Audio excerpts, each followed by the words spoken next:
Hi everyone. Just checking if this is working. Yes, perfect.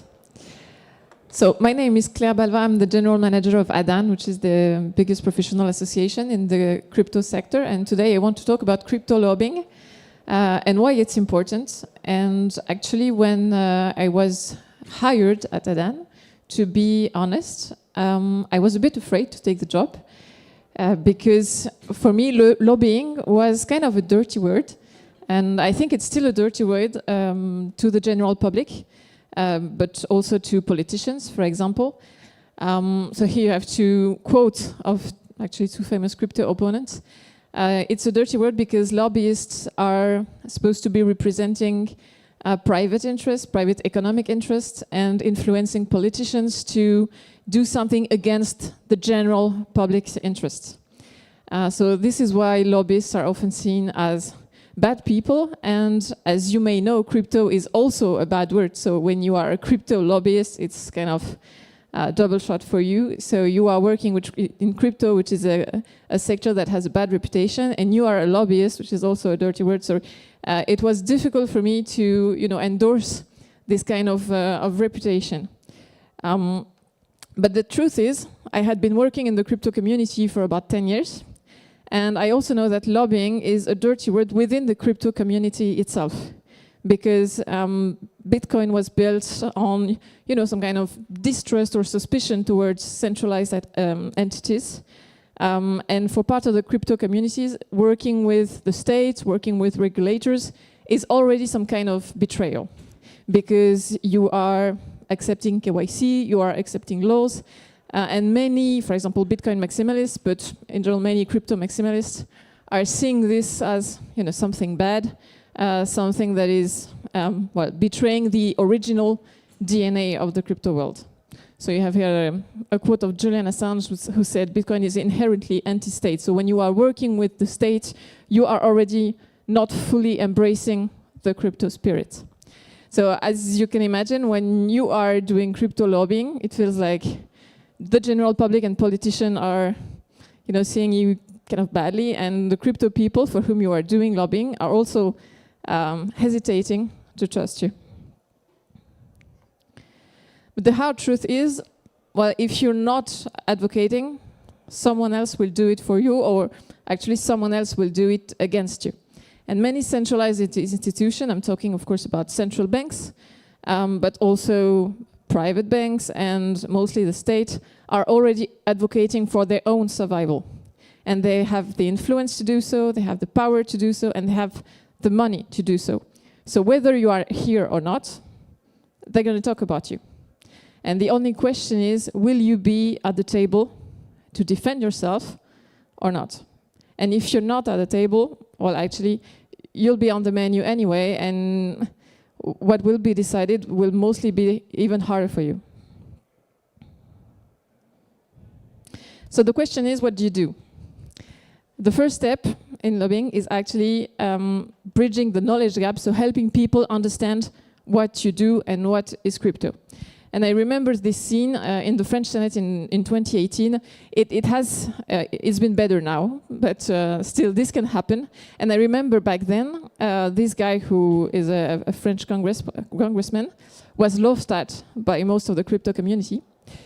But the truth is, he was the only one in the room brave enough to ask the question. and I know that most of the other congressmen in the room probably had the same question, but didn't even dare to raise their hands and ask the question. So we need to assume that, outside of the crypto world, people don't understand what we do. People don't understand what Bitcoin is, what Ethereum is. Like, why are there so many cryptos? Are those companies? Are those decentralized? What does decentralization mean? So everything needs to be explained, and that is actually the biggest part of our jobs, is explaining what we do. Because when people whom you meet understand what you do, they will probably vote better regulations and better laws. Yeah. Just to add something, when I started 10 years ago, I had created my own consulting company, and the first thing that we did was crypto training sessions for companies. So it was in 2015, 2016. And I thought, okay, this is going to last a few years, you know, but in 2018, 2019, people will have understood, you know, what crypto is, and there will be no market for training sessions anymore. Well, we are in 2026, and I keep doing it. And I keep doing it for private companies, I keep doing it for regulators, for legislators, and I feel like we're going to keep doing it for a very long time because our sector is becoming more and more complex. And let me add something. Actually, it worked both ways, because I often hear this from crypto people. The politicians don't understand anything, they don't know what crypto is, they are incompetent, they don't know what we do, etc. And it's an exaggeration, but part of it is true.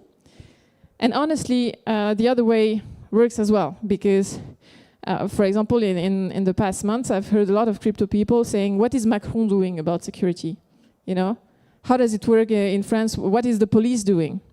But the thing is, it's so much more complicated, and the truth is crypto people don't understand anything about how the state itself is working. And this is why people misunderstand each other, because the politicians don't understand how the crypto world works, and crypto people have no idea how it is to work with the state.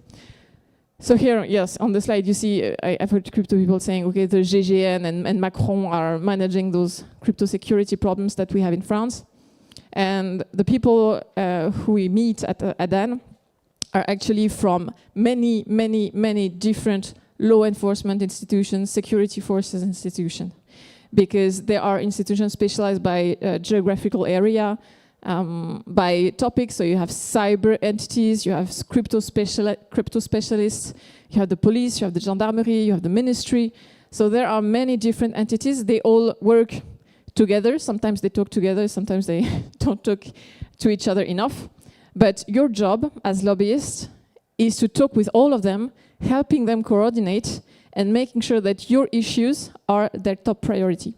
And if you don't know how to talk with every of these institutions differently and addressing their special perimeter, then you're not doing your job. And this is why lobbying is important. It's because the state is complicated, and you need people to address every small part of it. So now, let's say you understand how the state works, you have explained to the people in front of you how crypto works and what it is. Now what do you do? Well, the second step is actually to prevent big problems. And this is an ungrateful part of the advocacy job, because this is what people never see. Most big problems are never released in the press. There are amendments or political projects that lobbyists can see and like killing the egg, so that it is never known by the general public and it is never known by the sector. For example, here are actually two amendments that happened, one at the French level, so it was a tax law, and another one at an EU level. So those ones were already released. But most of what you actually don't see are amendments that never come to the state of a real project and that are never written. And our job is to meet with politicians. When they have an idea, they talk with us and say, hey, I want to, I don't know, tax the swap between crypto and stablecoin, let's say, or something that is obviously a bad idea and that will create a huge mess in the sector, sometimes things that are not even feasible. And our job is to explain to them why it's not a good idea, why they shouldn't make it an amendment. And sometimes our job is also to find allies, so to go to administrations and to have the administrations explain to the politicians why it is a bad idea and why it is not feasible. So prevent problems, but sometimes, of course, things don't go as planned. And you can't have it all, and sometimes things happen and you wish they hadn't, but they're here. And you need to adapt to them. So the last example I have in mind here is that crypto exchanges now need a double license, a MiCA license and a PSD2 license, payment to institution license. This is something that we fought against, and this is not something that we had wished for, but it is here. So our job now is to talk with the national authorities and make sure that the process is smooth, that the process is efficient, and that crypto players will not die because of it. and that the authorities will adapt to them and they will offer something that is, yes, adapted to their business and to the timing of what is feasible in the real world. Okay. Now, step 3. Yeah, not sure you see the good slides, okay. Once you have prevented problems, explained to everyone what crypto is, you understand the state, now the real issue is how can you push innovative ideas and how can you grow all together. And I'm taking the example for Adan. We have 120 companies who are members of Adan. And it is sometimes hard to find a consensus with everyone. Sometimes it's super easy. For example, everyone wants lower taxes. Everyone wants less regulation for themselves. But sometimes interests get in conflict with one another. 2 examples. Sometimes DeFi protocols can have different interests from centralized players. Because everyone wants less regulation for themselves, but sometimes this means less regulation for everyone, but also sometimes it also means more regulation for the others. And sometimes you have no choice. The regulators are going to come with more regulation. So the question is, will the centralized exchanges be regulated or will DeFi protocols be regulated?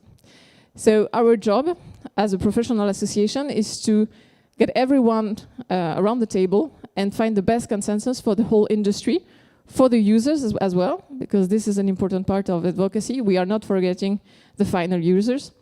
And then when we come forward to the regulators and to the legislators, it carries more weight. Our consensus then carries more weight.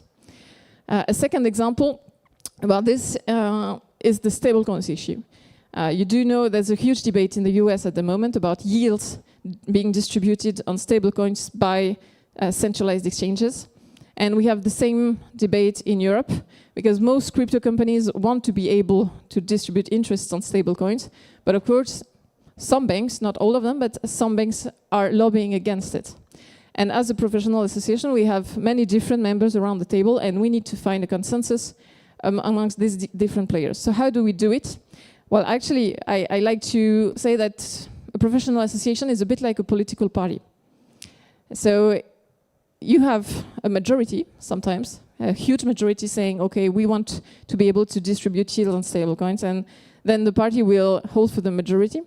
But this also means that if you are an entity that has a membership at Adan, sometimes you need to find allies. And there are different currents in the industry, and our job as a big association, it's like a big political party, is to find the best consensus amongst our different members. And then this consensus, as we are a big association, will carry more weight when we present it to the regulators and the legislators. Once you've done all this, now you are super ready and you can actually grow the pie for everyone. And I've had this debate at Adan when I arrived.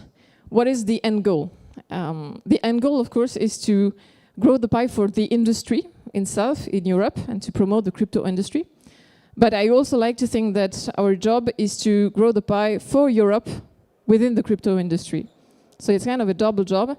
And I think this has also more political way to say we want Europe to carry weight within the crypto industry. We have American players who are members of Adan, of course, and they are welcome. But the goal here is not to represent foreign interests within Europe. It's also to make Europe a huge region within the crypto industry. And I think this is also what speaks better with politicians, because politicians want their country and their region to be super attractive. And when we say we want crypto to grow in Europe, but we also want Europe to grow in the crypto space, I see like the small light in their eyes, and this is what works. So thank you very much for listening to me. I'm here if you have any questions, feel free.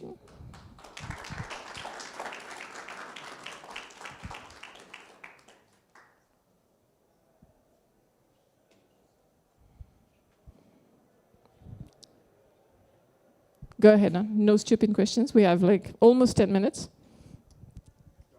Hi. So what happens when you, so what happens when you as a company maybe have 2 clients which we have like opposing, like direct conflict of interests?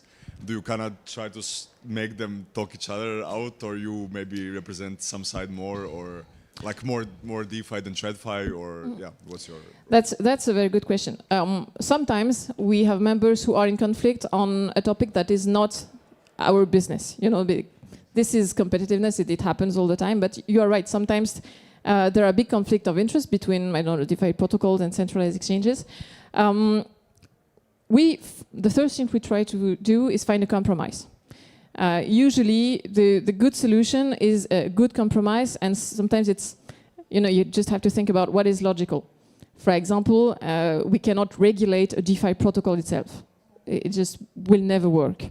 So usually, the conflict can be precised under very technical, specific things, and this is what we are debating. So it gets easier and easier to find solutions to like technical issue.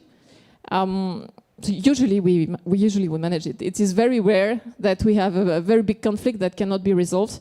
It happens sometimes, especially between banks and less regulated companies. But sometimes you can just say it. You know, for example, with the stablecoin yields, most of our members, like the very large majority of our members, want to be able to distribute yields on stablecoins. So we issued this position, but we also said, okay, we have a few banks who are members who do not support this, and that happens. And as I said, it's like in a political party. You have the party's opinion, the party's position, and then sometimes you have a few members of the party who say, well, I'm not super comfortable with this. It happens. Cool. Thanks.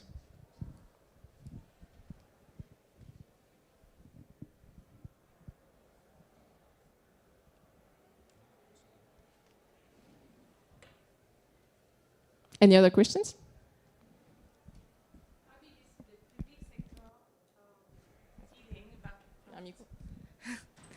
How do you see the public sector feeling and perception of crypto evolving in the last months, for example? Over the last months, it's a very short amount of time. Over the last decade, it has improved a lot. Over the last month, I would say it's getting better and better. A few years back, you know, when Trump got elected, it was very difficult because crypto was associated with Donald Trump, which in Europe is not good at all. Now people are getting used to it, so it's it's a bit better, and they actually see that what happens is in the US is interesting from a regulatory standpoint. So they are curious, and they see that it's not only a Donald Trump thing. So I think it's getting better and better. But to be honest, if I go to a party and I say I work in crypto, people are still, you know, half, not completely comfortable with it. But I see more curiosity than problems.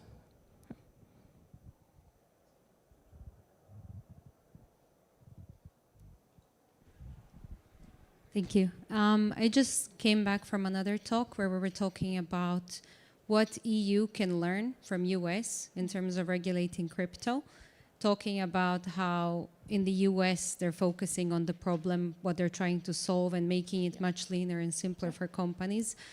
Whereas in the US or in the EU, we're kind of complicating by adding regulations on regulations. How do you see it from your side? Is there anything you're considering on how we can make it simpler? No, I totally agree with this, but it's a cultural issue that is not limited to crypto, and that's the problem. You see the same things in AI, in any technological topic, in any topic actually, not only technical ones. So I don't think the crypto sector is going to solve it by itself. It's much more a cultural issue, and I think sometimes you need to be very close to the wall to realize that there's a problem and change. And we saw that with the internet, we lost competitiveness. We lost a lot of competitiveness in Europe. And I hope that at some point we're going to realize that the same is actually happening with crypto. And I hope that we will wake up, but I'm doing everything I can to prevent this, but yes, the crypto sector won't be enough. So we need help from other sectors, from politicians. It's a cultural shift that we need to have in Europe. I think this is the end. Sorry, but we can talk right afterwards. Thank you very much, everyone.